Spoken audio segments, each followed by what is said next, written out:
welcome back to the Holy City is for Everyone podcast, the ministry of the Helen Keller Spiritual Life Collaborative. My name is Ted Cole, and I am here with Sage Cole. Good morning. Morning, honey. How are you? I'm doing okay. I'm ready to wade into this tumultuous section in the book of Revelation. Tumultuous is a good word. Yes, it's hitting hard this week. Yeah, and we had suggested last time that people consider where in this portion we're reading chapters 12 through 16, what image or section of those chapters was the most resonant. So maybe we'll start there. Would you like to begin with what hit you the most? I'd be happy to begin with what hit me the most.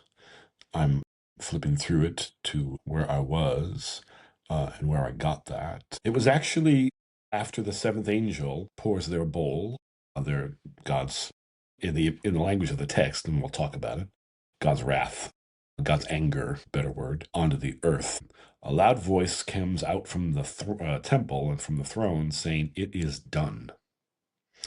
And it really connected to me with the crucifixion in John's Gospel, where, and it's unique to John's Gospel, Jesus, as he's ready to take his last breath, says, "It is finished." And I'm assuming it's different, since they're different English words, I'm assuming there are different Greek words there behind these two phrases, but clearly the concept is the same. Something is completed. And it's this completion in the midst of suffering that really kind of spoke to me. And whether that's personal in my journey, where it either a lot of points in which I could experience that, or this moment that we're living in right now, just permeated with uncertainty and suffering and pain, with the promise of more to come. That just, it really hit me. Both the longing to have it be done, finally have it be done, but then also the pathos of it's in the midst of tremendous suffering. You know, it's not the party. It's not celebration. That's not when it's done. It's actually done in the midst of the suffering. Right. It's not like the applause after a fabulous performance and now it's finished. Exactly. It's right in the middle of great pain. Mm-hmm. Very powerful, cool connection. Well, I was drawn. I tried to be drawn to something else, but I was drawn to the woman clothed with the sun. She's such How not to be. Yeah. She's such an important figure on many, many levels. And in holding her these last couple weeks, really was sitting with, you know, in my Swedenborgian tradition, the woman clothed, I'm having a hard time with that word. The woman clothed with the sun is the image of this new church that's about to come in the image of the Holy City, but in heaven. So it's that heavenly picture of what is coming through, what is ready to be born. And so her birthing of this child, you know, the child, we would say, is sort of the understanding of this new church, the doctrine that's going to come into being through the Holy City. So she's birthed this child. She's clothed with the sun, you know, that radiance of being, just fully embodying life. And she's standing on the moon. In our tradition, the moon is a correspondence of faith. So it's that, you know, that light in the darkness that leads us through. Mm-hmm. So she's standing on her faith.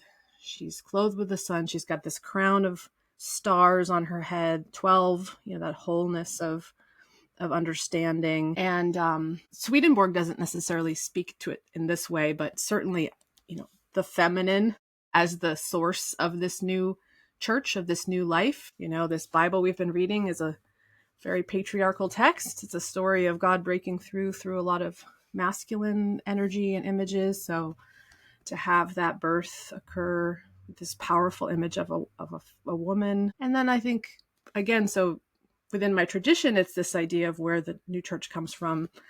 And it's an invitation to embody it, each of us, all people, to embody it. And so I certainly resonate with that part of my own self that has that radiance, that knowing, that ground, that solidity, and that it starts within, you know. And if I think of heaven as that which is within me, you know, that which isn't made manifest on the material plane, isn't dependent on anything in the material plane, but is that source of love inside of me, or insight inside of me, I take a lot of strength and confidence in in this moment. And she births this child, and the child is protected in heaven, and the child is fine, and she is protected.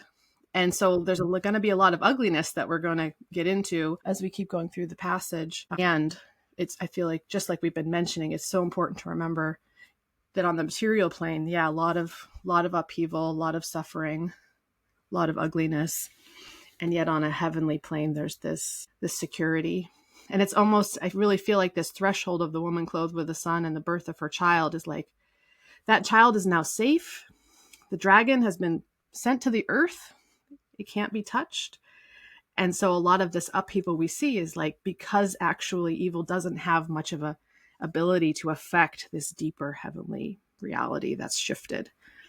And that also helps me as in my own life, when I struggle with, I have a vision of something I want to create, and I don't have a lot of knowledge about how it's going to play out on the material plane. And there's a lot of challenges to bringing something new into the material world. And this threshold of the story feels like it's that moment when the heavenly is so secure, the confidence is so secure, the grounding in that inner knowing of our divinity and our wholeness is so secure that there's a lashing out of all this resistance on the material plane that is loud and ugly and painful and miserable, and yet actually unable to destroy the thing it really wants to destroy, which is this new child and this new life that is coming into being. And it will come into being in chapter 21. And we got to get through a lot before we get there. Yeah. Yeah. It strikes me that one of the things that has emerged as we've gone through the text are these parallels, these endings and beginnings for the sections. And it hadn't occurred to me actually until you were just sharing, Sage, because I wasn't feeling it as clearly in this particular section, but now I see it, right? That declaration of the angel, or for the voice from the temple, and from the throne, that it is done after all this agony and pain, parallels the birth, right? Birth comes out of it's done after the agony and the pain. Right. So it's actually a strong parallel there. That literary, it's really like a literary motif of recurring images and themes within sections is played up here too, when I thought it wasn't. It actually is. And I want to ground us in a core idea that what this text is doing is helping us see with spiritual eyes the world that we live in and all of the worlds with which it is intersected. So that in many ways we are back at the beginning. We're in the beginning of a new cycle, so we're aligned with all the beginnings that have preceded this, including that first letter to that first church in Asia Minor, in the material world that we have continuity with from John of Patmos. It's the world of our everyday lives, and we experience spiritual forces impacting us in the midst of it. And I say that because we really want to emphasize how important it is to not try and literalize what this text is offering us, which just causes real spiritual harm. I use the word mischief in an earlier podcast, but it's really spiritual harm. And this book can be an incredible resource in our spiritual journey. It's a resource to you in a time of real struggle and challenge, because you're not taking it literally. You're understanding that this is trying to give you a spiritual perspective on the life you're experiencing in the material plane, but that you're also integrated with the higher planes, right? That's all happening at the same time. And in moments of spiritual clarity or energy or insight, we get a glimpse into the higher realms. And John is just particularly gifted in having these experiences, to not only have them, but then to be able to write them in a way that's compelling to share them with us. Yeah. And it's really important, I think, to recognize that it's like the story keeps repeating anew, and we're seeing it from a new perspective. So this mother and child, in a lot of ways, is Mary and Jesus. It really is. And in a lot of ways, the child being snatched from the dragon and taken away to heaven is Jesus dying on the cross and being resurrected, right? It literally, I said don't take it literally, right? It resonates. Yep. It resonates with that experience of Christian people. And it's now being told in a new way. It's being told in a new way. And Swedenborg's understanding of this woman clothed with the sun standing in for the church really resonates. Mm-hmm. And what happens to her after the dragon tries to devour her child is she's given the wings of an eagle and goes to the desert. And John's writing in the first century, and what's going to happen in the early history of the church very, very shortly after, or it probably began around the time that he lived, but it really kicked off, is faithful Christians will go into the desert. They'll go into the desert to begin a whole tradition of Christian spirituality that we know from the desert fathers and mothers that is absolutely essential to understanding the church. If you have eyes to look beyond just the biblical New Testament time, which we should, because God didn't stop with the writing of Revelation, right? It kept going. God kept interacting with us and nurturing and growing us, which is Jesus' promise to us in the Gospel of John, again, in the farewell discourses, chapters 14 through 17. Amazing spiritual insights were gained by those desert fathers and mothers. It's quite evocative. Yeah. But Swedenborg's looking at the end, right? And the new church, I read this and I think back to the beginning and what happened to the first church. It went to the desert. And it went to the desert not to flee, but to face the devil, because that's where they knew the devil was, following Jesus's model in the temptation after his baptism. He goes into the desert and is confronted by, or he confronts the devil. It's kind of, I think it's a little unclear which way it's going. Those fathers and mothers went to the desert to confront the devil. And there's great stories of St. Anthony, who's one of the patron saints of early monastics, about his confrontations with the devil, which resonates because the devil is now an active part of our story. Yes. Yeah. And we will get to the devil. One more comment about this, putting this where we are now into the context of where we've been. I was very struck by, there really are 3 cycles of 7 before we get to this moment. There's the 7 churches, the 7 seals, the 7 angels with the 7 trumpets. And now we're here. And there's so much resonance with right here and the 4th day of creation. So this is the 4th cycle. And the 4th day of creation is the creation of the sun and the moon and the stars. Here we have this woman clothed with the sun, with the moon and the stars. And that 4th day of creation, Swedenborg in his time talked about the 3rd day of creation was like pretty much as far as we were getting as a human species. If we look at these as stages of growth, we've gotten our land, we have an establishment of being. But that 4th day of creation is when we start to be able to look towards the light. And when the light first comes on day 1, it's just light. It's just light and darkness. And now the light is formed in forms of stars, and we can give our attention to it. And so there's a real moment it's a very powerful moment of transformation, of evolution, where now we can say, let's go to the desert and think about what we believe. Let's really form ourselves in communities that are faithful. It's when we really do have a vision of where we want to go and an ability to move in a direction. And that's a big part of what the woman clothed with the sun represents in this process. And once we know where to go, that also can unleash a lot of all the opposition of, don't go that way, you're not good enough, you're not able, and I feel like that tearing down is part of what we're going to dig into with the dragon and the beasts. Perhaps we should begin to dig in there. I already mentioned that the dragon appears with the woman. First, they both are in heaven, and then this war breaks out, and the dragon is cast down to the earth. I struggle with that a little bit because I definitely, I associate heaven with goodness. I associate heaven with love and with the woman. It's hard to imagine the devil starting in heaven. What do you make of that, having them both appear on that level of being? Well, here are the thoughts that are going through my mind. If we look at the other religions of the ancient Near East, not Egypt, different kind of mythology and understanding of where the gods came from and how creation happened. If you look at the Tigris and Euphrates valleys, right, and the civilizations that developed there, their creation myths are violent. Yeah.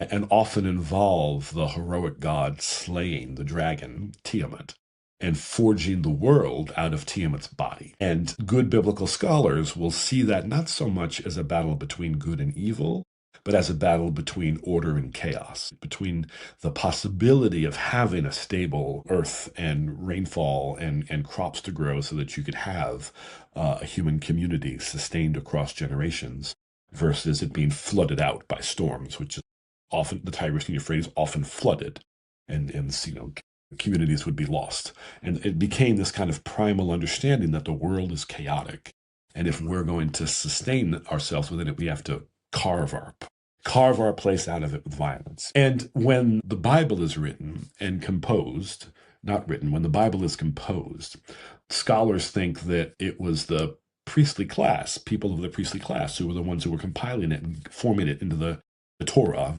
The Tanakh is all the writings together in the Jewish tradition. And they tell this story of creation of the 7 days, which is radically different from anything else that's in the ancient world. And there, light and dark are in harmony, essentially, right? God's word speaks to the chaotic void and starts to form order and relationship and possibility that grows in complexity and interdependence and makes possible human beings to emerge. Mm-hmm. Absolutely beautiful, transformative way to think about who we are. And it says that the world is good, which in the Christian faith is a fundamental affirmation that the world is good. And a lot of our evangelical fundamentalist brothers and sisters have lost that understanding, and their God has been reduced in size because of it. That still leaves us with the problem of evil, and how do we understand it? And so those two things are kind of converging here in Revelation. And we also have this in the prophet Isaiah. And it's not 100% clear what Isaiah is talking about. I'm not remembering what chapter it is, but he gets into a monologue and talks about the prideful angel who gets cast out, right? And takes a third of the angels with him. That's this. Showing up here. That's what's happening here. And so what Revelation is showing us are spiritual forces that are capable of corrupting, bringing chaos and destruction into the world, into our life and experience. And so it's not so much that we're asking the question, why did God allow this to happen? Or why is the devil in heaven to begin with? We're reflecting on the world we find ourselves in, right? And when we're trying to understand our place and our relationship to it, this is what comes into focus. There are spiritual forces that are opposed to the core energy of God to bring order and harmony and community out of existence. And it's pride, right? It's that force that puts itself above anything else, which makes harmony impossible. Yes. All you can have is conformity or battle, right?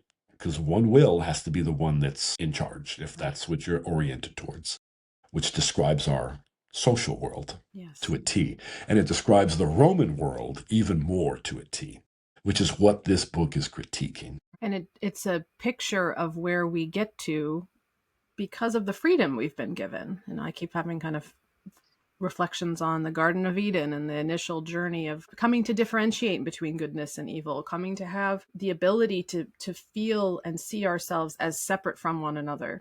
And freedom that we've been given by God ultimately starts to become this. It can become this raging chaos if we don't go through this journey, that Jesus was really inviting us on to be born again, for the prodigal son to come home, recognize that we've been given the ability to experience ourselves as different, but we don't have to be trapped in that difference. And I definitely feel like the dragon is just that image of chaos and, as you said, battle that emerges when we just find ourselves alone in a harsh universe, and all we know to do is to be in competition and fear of one another. Yes. Yeah. This is a side note, but so much of kind of scientific materialism, that's not what I'm, philosophical material, the idea that just the world is a material world and that's all there is in popular culture. And I hesitate to use that, but I can't think of a better way to put it, is animated by social Darwinism, right? This idea that in human society, it's the strongest, it's the most powerful who survive, who thrive, and therefore you should acquire as much wealth and power as you can to succeed. That came out in the 1900s, if I'm remembering right. And it's a real distortion of Darwin's teachings, right? Darwin's key principle was the species that's going to survive is the one that's most adaptable to change. And he writes quite extensively about how what makes human beings distinctive is their capacity to care for one another. And it's that social Darwinism still animates so much of political, like the back of human minds and how we think about what it means to be powerful, how it animates political discourse in our day, is tragic, and it's deceit, and it's this devil stuff. When if we actually listened to the wisdom of the one who got demonized for like disproving the Bible or whatever, he actually has a Christ-like message for us. A society's capacity to grow and evolve is its capacity to care for its most vulnerable. Yeah. That's Jesus. Right? There's beauty here for us to energize and empower us in the very moment we're living in, if we can just see it clearly and right. Yes. And also, as like you, that example that you're sharing, and as we dig into this, I think the other piece that's continuing to emerge for me that is sometimes hard to hold is it just seems like we always have this duality playing out, almost always. I think of the church. The church has carried these beautiful doctrines and healed and helped and created, formed saints, and it's been oppressive and led holy wars, and that there's always this tension, it seems, to want to move into this recognition that we're here to adapt and to be compassionate and that we're here for these higher realms, and then still though there's this impetus to control, to feel separate, to defend, and in this world, both forces are in play. They're always in play. And we choose. They're always in play. And there's no place to be safe from that interplay, I think, is the thing. There's no organization that has somehow figured out the recipe to not be tempted by those forces. And right now, maybe not more than other times. Maybe it was just as bad or worse in Roman times, but it does feel like the energy of competition is the one that's the loudest. It is the one that has the most advertising behind it, and it is the one that is making the most noise on this planet. Mm-hmm. And yet this other energy, it's protected in heaven. It's powerful. It's holding. We're still talking about this stuff. We're still trying our best to love our children and to love each other. And somehow it's like you can't advertise that, or you can't fit it into a 10-point plan. That energy of love is harder to, I don't know. It's and maybe this gets at why this dragon has 10 heads and 7 horns and that the mind and the desire to control is very multiplicity. You can come up with many ways to do that. You can come up with 1,000 arguments, 1,000,000 arguments, and whereas the invitation to compassion and love is silence. It's simplicity. It's simple. Yeah.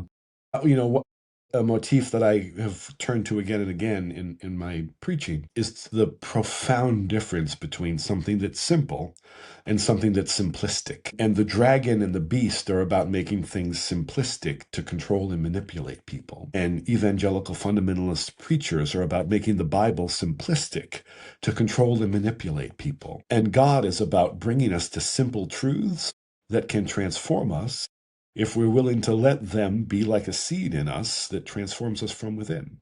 And if we allow, in the words of Revelation, our hearts and lives to be changed by Christ's way. And so, yeah, all the fireworks and all the noise belongs to the devil and that way of being in the world, seeking power, seeking influence, seeking manipulative power, versus the quiet but far more powerful in the long run force of the child born of the woman clothed with the sun. And in the realm that we're in, it's conflict. In heaven, the conflict is resolved. Yes. Which is really important for the text to try and get us to understand. And it's interesting because there's this line in Luke's gospel where I wish I was a chapter and verse guy. I'm not. But when I tell you it, you can find it if you need to. And you should, right? You shouldn't just take my word for things. But Jesus has sent out the 70 to reach all the other villages and towns in Galilee and Samaria with the news that the realm of God has come near, and repent, right? And change your lives.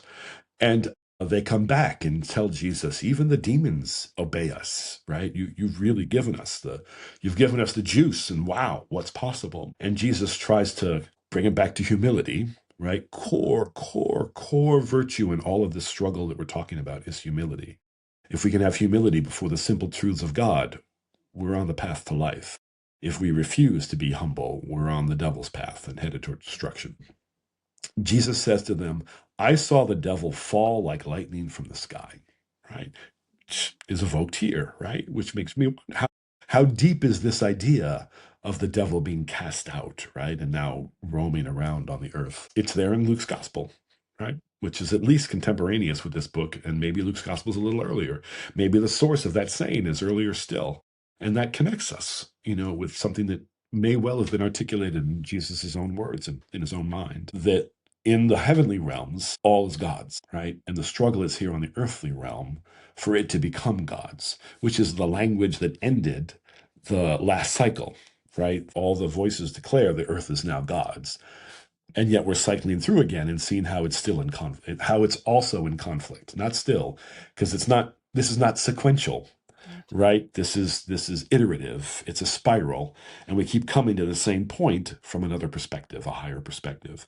So here we are again, seeing that the heavenly realm is settled thanks to the victory of Michael and the angels. And now the dynamic on earth becomes clearer. It's the devil now calling out these beasts to exercise power, influence, and manipulation over the human realm. And the people of God resist it. Right. And if you're grounded in a sense of the eternal, or a sense of being something bigger than just your material life, it's hugely comforting. It's like, yeah, we're fine. There is this ability to be fine in the midst of turmoil, which was so much of how Jesus walked through the world. And if your only context is this world and survival, Yeah. it's terrifying, because Yes. now the devil is here, and yes. And what are we going to do? But we're going to get in line so we're kept safe. And we're going to submit. And I was very Conform. moved by that all the nations, and he was given authority over every tribe, people, language, and nation. Speaking of the beast, the first beast, that these beasts they make a lot of progress. They really are showing kind of the state of what it is to be a human being. That there is this desire to submit, this desire to be protected by the biggest, loudest, scariest thing we can see. Yeah. I was moved by the iteration of three: the dragon, and then the first beast, and then the second beast, and they each they're like multiplying power. Like each one kind of encourages people to honor and worship the one before, in this kind of consolidation of power. And then you have this 666, which is this number, which we talked about this in several episodes back. Kind of again, I keep coming back to the creation journey, but day 6 is the day when animals are created and humans are created. And 6 can be kind of a perverse number. It's beautiful, but if you don't get to day 7 where you can rest, it also is sort of a symbol of that like really full of ourselves human state where we think we are alone and in control, and how perverse that can become. So I think that number for me was really resonating with the 3 beasts, and these 3, I guess the dragon is technically not a beast, but bestial images, and they're each that 6 magnified. This is what happens when we humans really access all our power, like start to really access our intellectual power, our power to manifest things, but from this state of separation and from this state of competition with one another, is terrifying, is very, very, very destructive. And I think of, some of the stuff we're talking about, the inner meaning of the scriptures. For a lot of generations, this was all considered sort of esoteric knowledge, right? And there were secret societies sort of holding this knowledge of how these scriptures speak to this internal process of growth. And I think it was sort of like, there was this idea, this needs to stay hidden because it could be misused. And I sort of see that playing out with the dragon. Like on some level, we've gotten to day 4 in this process of evolution. So there's this awareness of our power to it focus our attention in a direction to see the stars or the moon before us, and that is a holy thing when we're being humble and when we're being led and we're listening to how we can be a part of a greater whole. And it can be a really destructive thing if you're harnessing all that power to dominate and control others. And that's very much playing out in these three. Mm-hmm. Yeah. But then the lamb shows up. Mm-hmm. So again, there's sort of as we've been seeing throughout the scripture, kind of a point counterpoint. We go through something really ugly, and then there's another image of peace and contentment. And here we have the lamb and the 144,000, the elders singing a new song, continuing to stand for oneness, for unity, for the heavenly realm. Anything more to say about them? So we have this, again, recurring motif, right? The 144,000 showed up in an earlier cycle, and now we see them again. And part of their power is they're now on Mount Zion, right? So they're kind of at the religious heart of the world, if you like, in the biblical point of view, in the view that John's centered in. And they're able to do something that the other people who we're seeing described in this moment can't. Right? They have this power of resistance, and they're protected in that resistance from the dragon and the beast's power. And that's important to name, right? That there is this part of us that is capable of resisting and will always be safe. But it's in the context of martyrdom. In this case, right, this text explicitly says to its readers, some of you are going to be imprisoned, some of you are going to be killed, and trust that God is with you in that. I'm not going to go to the language of it's God's will, because that's mischief and harm.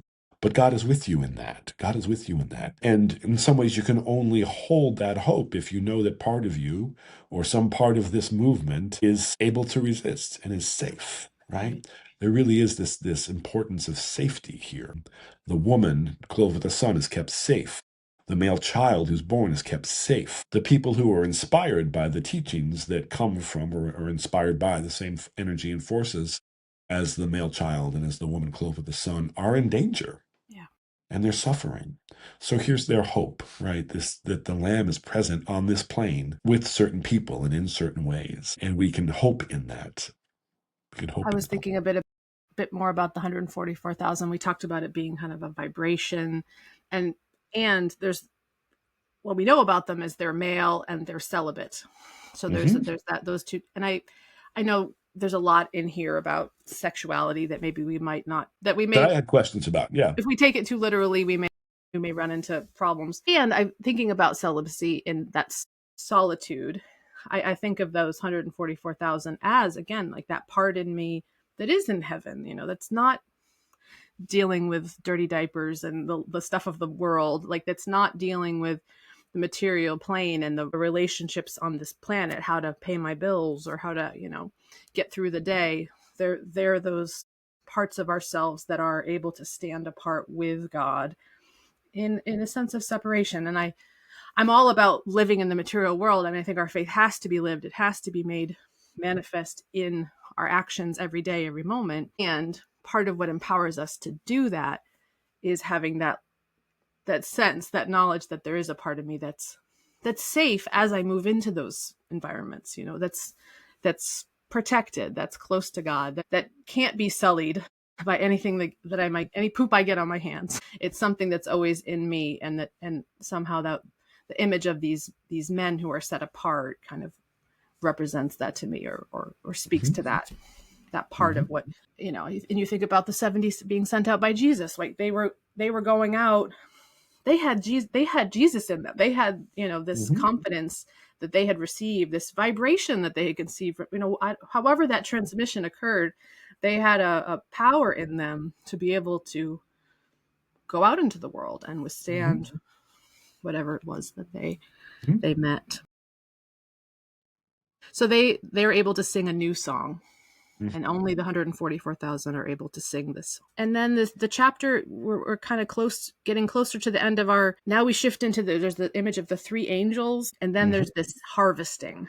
So we're starting to move now into the real language of judgment, which is so much about what the story is leading to. Now, the beasts have come to the earth, the woman has had her child, and now there's this judgment occurring, this angel with a sickle. What might you like to... There's an important line before that, I think, that is Okay. worth giving special attention to. When there are two sentences in one verse, we say A and B. So it'd be 13b. And in my Common English Bible translation, it's, yes, says the Spirit, so they can rest from their labors because their deeds follow them. And the preceding verse was, this calls for endurance of the saints who keep God's commandment and keep faith with Jesus. So what's happening here is recognizing the world that the readers of this book find themselves in, this world of conflict, this world where it seems like the devil has all the power and the followers of God are martyrs and exiles. We need to keep faith and to not conform to what power would like us to do, but instead stay faithful to the ideals that God calls us to. And this line that now their deeds follow them is about death, right? It's about transcending the material world and your character, your mind, your soul going with you, as opposed to being lost, wiped out. And I think that's an important thing to note. In our spiritual development, in our spiritual affirmations, here's a real point towards we are more than our bodies and we are more than our death. But that which we carry to the threshold of death will either be lost or it will go with us. And the choices we make, how we live our lives, tells that. And the beast may allow us to buy and sell goods, and it may allow us to feel protected and safe on this material plane. And all that stuff is not going to be super helpful when we cross the threshold of death. But There's patient endurance. Yeah. Going back to the opening of this section, chapter 12, Mm-hmm.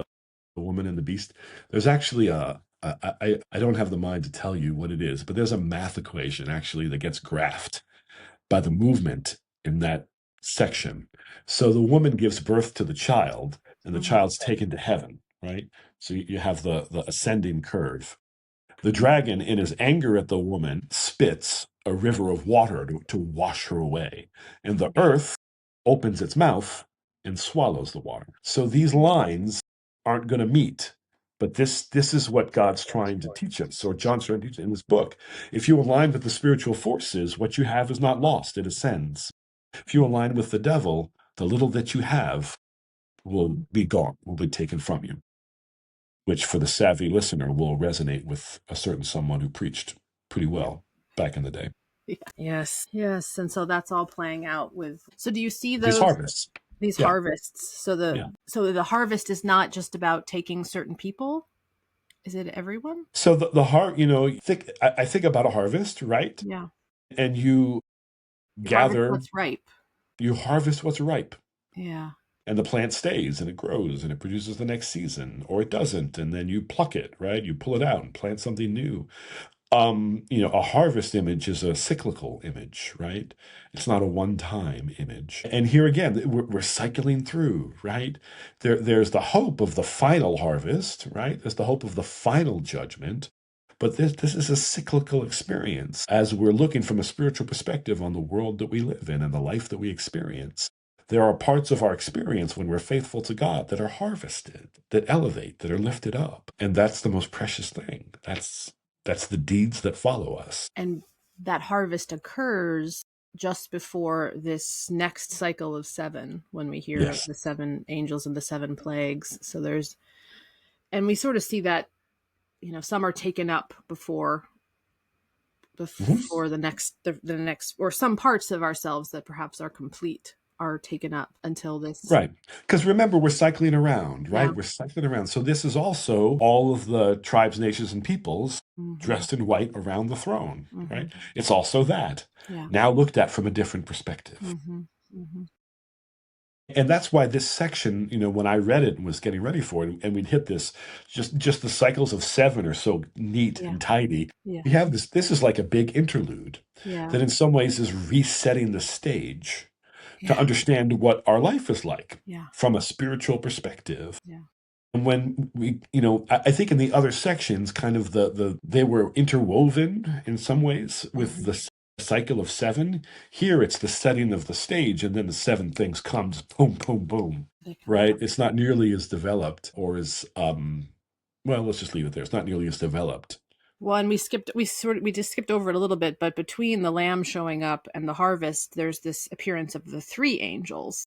Mm-hmm. So in this section, we don't have until we get to the plagues, we don't have a cycle of seven, but we do have actually a couple cycles of three, because there's the three angels, and then the harvest occurs with three different angels, I believe. And three, in my tradition, seven, of course, is incredibly powerful. It's the completion. But three is also a symbol of wholeness, or an initial wholeness. We have the Trinity. And these three angels are kind of coming to let us know about the fall of Babylon that's coming. Yep. So it's sort Which of right in the midst of, this is what's going to come after this harvest and then after these plagues. So what should we say about the seven plagues? I think if we contrast them to, actually, before we get to the seven plagues, there's the Song of Moses and the Song of the Lamb. And this is a thread that we've noted coming through here, that the Revelation is picking up on the spirituality of Moses, the spirituality there in the Torah of God has this tabernacle in heaven, and we have a resonant replica of it through which we can relate to God. Yes. And John is telling us about the tabernacle in heaven, right? Moses is such an important spiritual figure for all the world. It's an important spiritual figure for Jesus. It's an important spiritual figure for us as Christians. And there is the Christian idea that Jesus extends that spirituality that Moses embodied still further and expands it for the people of the world, right? I think that's a good way to put it. Jesus doesn't cancel Moses. He embodies and amplifies Moses even further, right? What Moses was about and what God is about in the temple. And so the fact that this song is now being sung, that's Moses and the Lamb, is this affirmation of the Jewish tradition and its aspirations to be a lamp for the world, to teach God's ways to all people, and now it being embodied in the people who were able to take it to heart. And so this is a victory song. This is the hope that it really is God's world in the end. However powerful the beast may appear, God's will be the victory, not the beast, not the dragon, not the false prophet. And that needs to be owned. And that sets the stage for what the plagues are. And the plagues come out of the temple. Out of the temple. They come out of the temple, and the temple is closed while the plagues are being enacted.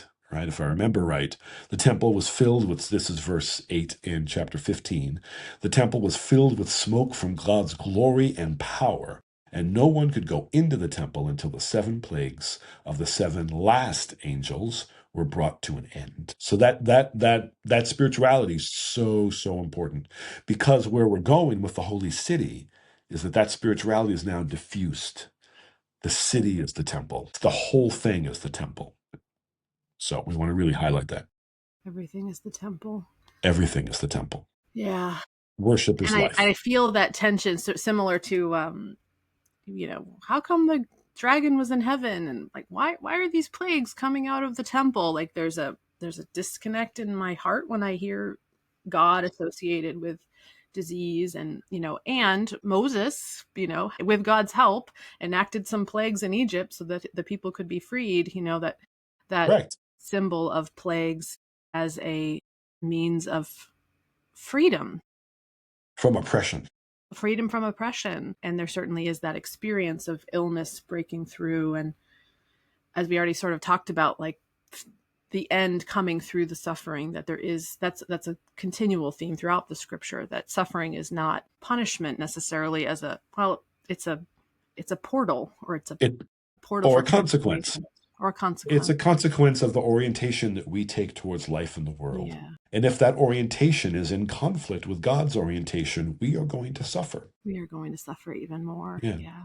I want to highlight, I don't think I've said this up to this point, and I've wanted to say this. I've known a number of people in the course of my journey as a priest who I would say have read Revelation immaturely, and really, it was really important to them that God punishes evildoers. was really important to them. And really, this is so close to that. It's being invoked in me now, right?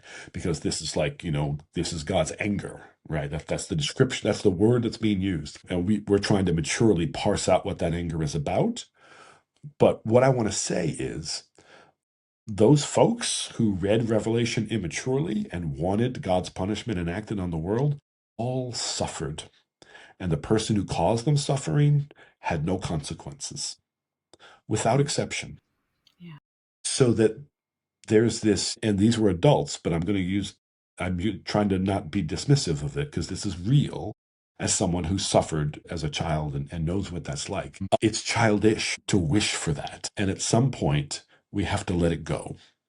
And to me, that starts to really get us deep into Christian spirituality and the cross and what the cross actually offers us. It's suffering and letting it go, letting it pass through you, rather than becoming so centered on it that you become an agent of violence and revenge. Right. And that's the trap. That's the trap of imagining and longing for Jesus to come in the second coming and knock heads. Yeah.